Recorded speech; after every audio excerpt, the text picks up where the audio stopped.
How to manage categories in WordPress. This tutorial assumes you've already logged into WordPress and will show you how to manage your categories.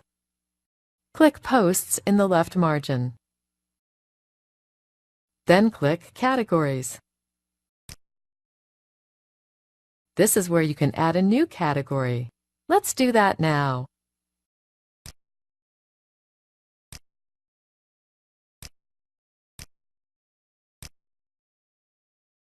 When ready, click Add New Category. You can quickly edit a category's information by hovering over the category name, then clicking Quick Edit.